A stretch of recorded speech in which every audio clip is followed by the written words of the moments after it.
cute. Warla siya talaga as in atribida. Secure sa kanya. Yung jowa niya, inaahas ng isang leader.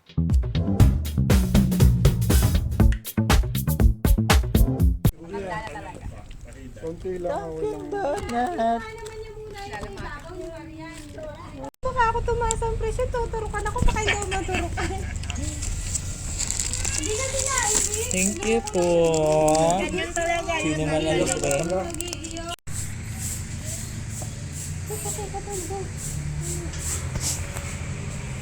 Bagong gupit.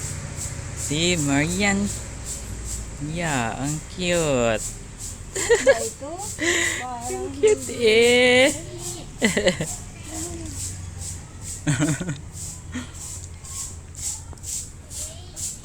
pantay dinin. Si Digong din. Bagong gupit din yan eh. Ano? Bagong gupit din ikaw. Sa Kasi tayo nag-uulit. sarap. Gusto ko yung tamang-tama lang ba siya? Hindi matamis. Episode 15 to episode na lang. Ay, naku, may nakaharang na bata.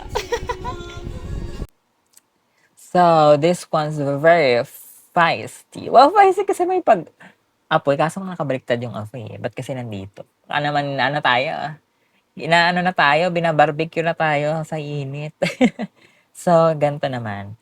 So, ito naman, yung work ko naman ito sa call center. So, yung manager namin, super scary niya. As in, pag nagalit talaga siya, ganun. Kasi ang gulo kasi namin, super gulo. As in, talagang parang mga batang pasaway ba. Tapos, puro lalaki. So, parang, may mga girls naman, pero behave naman yung mga girls. Pero yung mga boys talaga, tas ang lalaki ang lalaki nila, ang tatangkad. Kaya, ang hirap pagsabihan, tas ang gulo-gulo namin. So, one time, umuulan, 'di ba? Bumabagyo, not umuulan, bumabagyo. Yung, ano namin, yung signage nung company sa labas ng na kidlatan na. Ilang beses kumikidlat. Kasi nga may bagyo, guys. So, doon lagi tumatama yung kidlat doon sa signage nung, or sa poste. Basta may isang poste na laging tinatamaan. Eh, dito lang sa labas lang. As in, sa labas lang. Diyan lang, sa labas. So, one time, ang gulo-gulo namin, ang ingay-ingay namin, bumabagyo na. Nag-wireless yung manager namin talagang, "Pang ingay-ingay niyo! Para kayo mga bata!" Ganun talaga siya. Sigaw talaga! As in, walang kemi, sinigawan talaga kami. Kami lang kasi nandun sa floor. Yung floor na yon kami lang. Tapos yung ibang, sa taas na. Pero yung floor na yon as in kami lang. So, syempre, maririnig nung HR, maririnig nung iba. Kasi kami pala yung naingay. So, yun talaga, nag-wireless siya talaga as in, tahimik lang.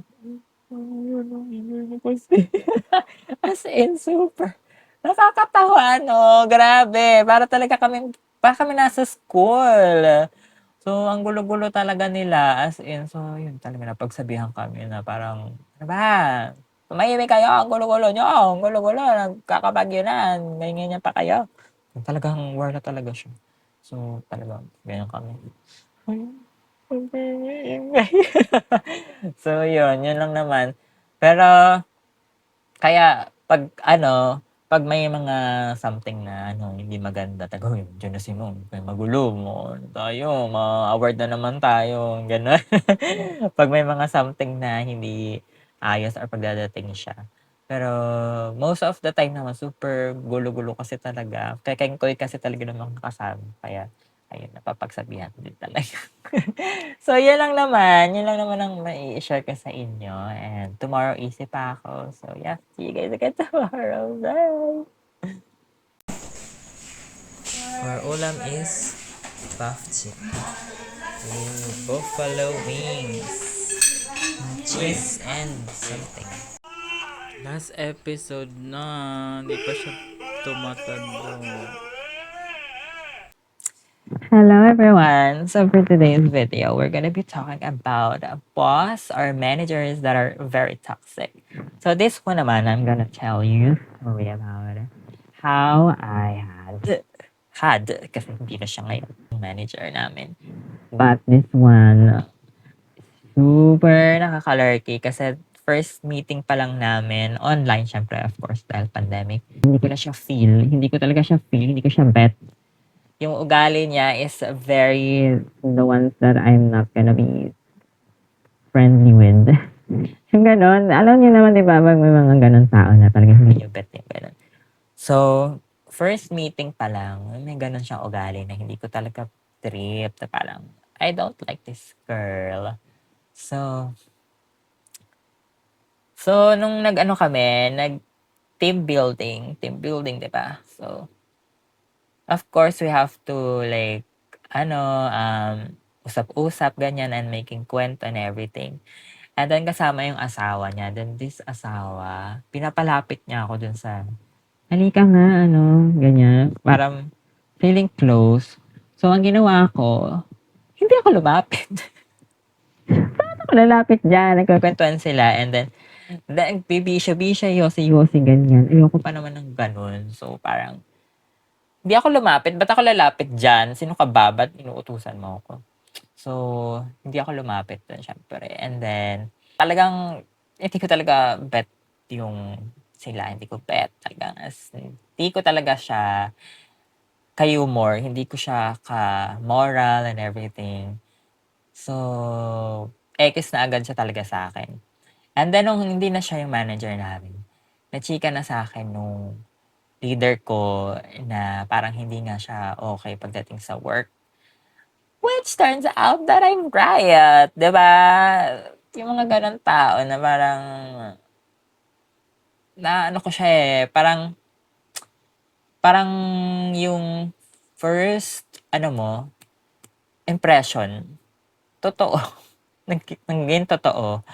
So, parang, okay, tama ako, di ba? Tama yung hula ko na ganun nga siyang klaseng tao. So, nakakasad kasi, of course, hindi naman kami yung nahirapan, yung leader namin. Mga leaders namin ang medyo nauga sila nung yun yung manager namin.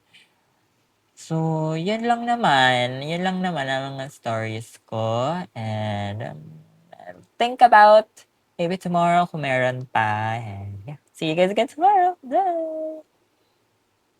Tikman natin tong custard cheese berry ng Orion. Ha! Yan siya.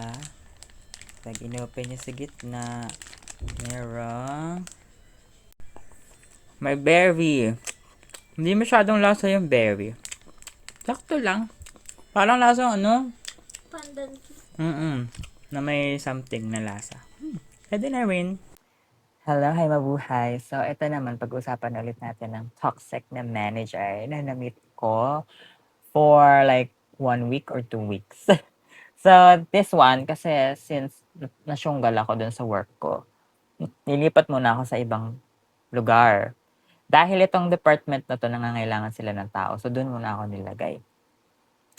So, ang nangyari, this friend of mine, siya yung nagtuturo sa akin na ganito yung gagawin mo, ganyan, ganyan. Meron siyang mas boss sa kanya, no? Mas ahead sa kanya. One time, wala yung friend ko.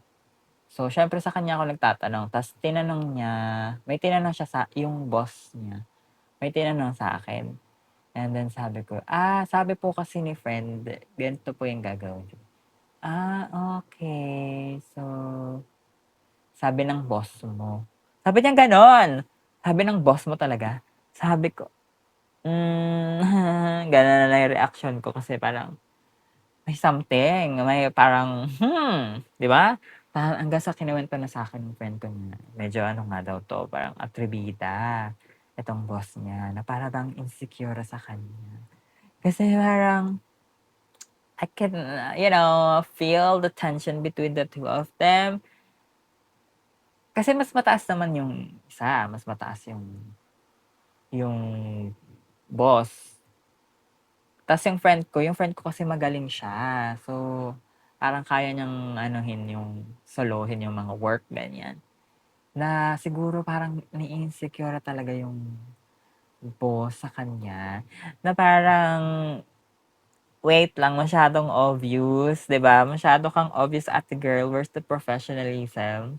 So, feeling ko kasi 'pag mga babae talaga, 'pag mga babaeng ano, mga babae ang ka-work mo, ang daming drama. Hindi na nauubusan, hindi pa 'pag mga lalaki, work, work, work lang tayo, okey, work, work, 'pag may problema ayusin natin.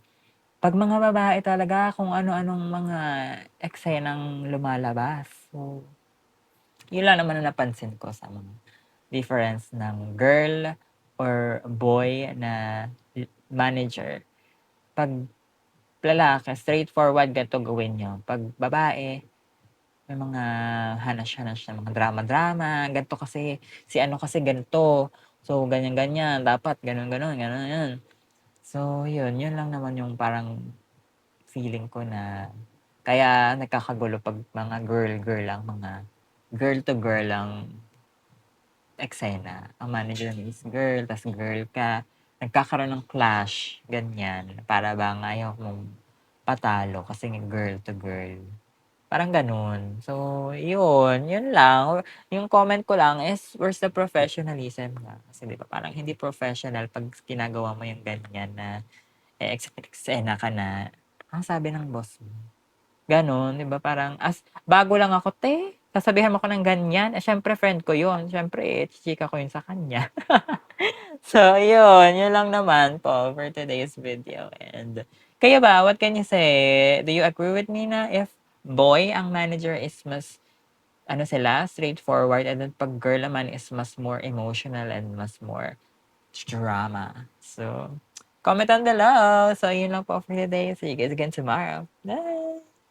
Salasala kulay. Tingnan mo yung kulay dun sa Pangit pa ng lobo. Pansit! Chip. Hello guys, so ito naman, pag-uusapan naman namin ng toxic.